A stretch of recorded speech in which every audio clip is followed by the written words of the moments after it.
All right, guys. Covington versus Edwards in the books. I mean, how do you want to unpack this? It looked like something was wrong with Colby. It looked like something was bothering Colby. Now, I don't suggest for you that he had an injury. It looked like he had an injury, right? I feel as though he was fighting very reserved. He got asked about that by Joe Rogan. He told Joe, he said, I was a little reserved. I was questioning my gas tank. I've got some ring rust. I haven't been in here in 2 years. Okay. That would explain it. If that's in fact what it was. There's times in fights, there's times in sports when there's a feel in the moment that we, the viewing audience, simply can't see.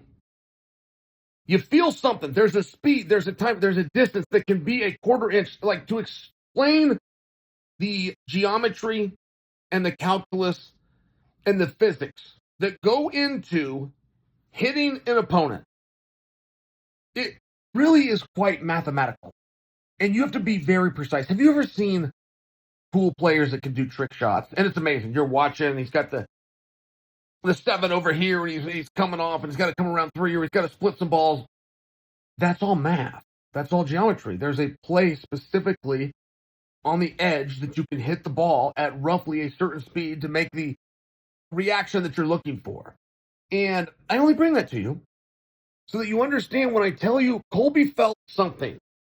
It was very obvious. It was very obvious he did not like something. That could have been a quarter inch distance that he knew was too much. Just for example, Leon is so much better than I knew he was. I mean, I watched him win a world championship in a fight where he got his ass kicked. Right? Like, that happened. I'm supposed to say that Leon is the world champion. I'm supposed to say he's the best fighter in the world. He got his ass kicked tonight. He got his ass kicked by this guy who he took the belt off of. And it's just how I felt. That's not fair. I understand that's not fair. But I think if you guys were real honest, you saw that too. When Leon became the world champion, we did acknowledge that a fair contest was done and that he was the champion. We did not acknowledge that he was the best, which is why we did the rematch, of which Kamaru Usman was the favorite. The same two guys at the same weight class doing the same thing that they just did, and we expected a different result. In fact, it was a 2.5-to-1 spread on DraftKings and never closed beyond 2-to-1, favoring Usman.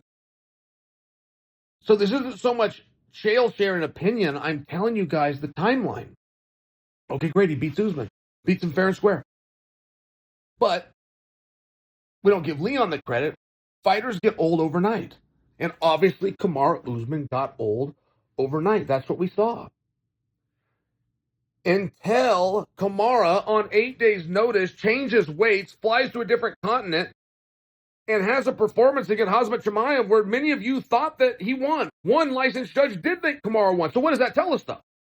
That tells us that Leon didn't beat an old Kamaru Usman. Leon found a way 2 different times to beat the only 70-pounder who has ever been argued to be as good as George St. Pierre, and you don't get laughed out of a room for saying it. Leon's good.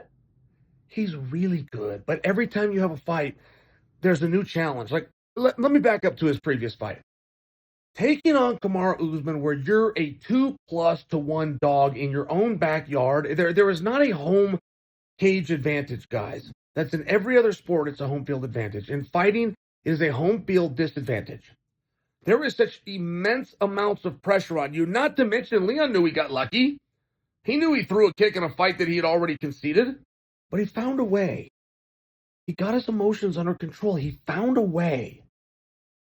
And what harder challenge could he have? He just beat the GOAT. The pound for pound, not just 170, the pound for pound greatest at the time, and Leon beat him. So what could he ever face that would be so hard again, right? He's got it all figured out. Now it's just a matter of duplicating. Well, no, he did have a new challenge. He was in tears 2 nights ago.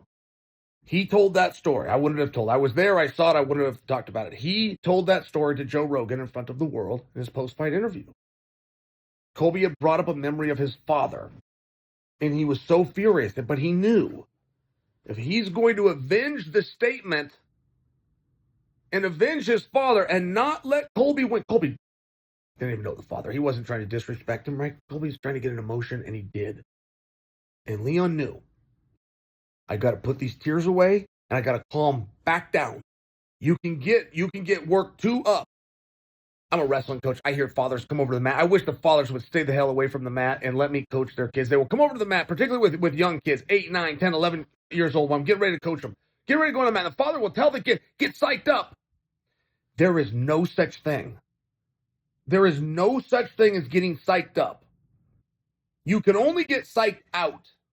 There is no up. Leon's emotions were up here. He was up. He was psyched up. He knew he had to pull them down. Do you know what a mental skill that is? Do you understand if you have the ability to control your emotions? Do you understand the success that you can have in life? Not just in the sport. He's also a son. I don't believe he's a husband. He might be. I don't believe he is. I don't believe he's a father. He will be both. He will be great at both. That's a special young man right there, whose father is very proud.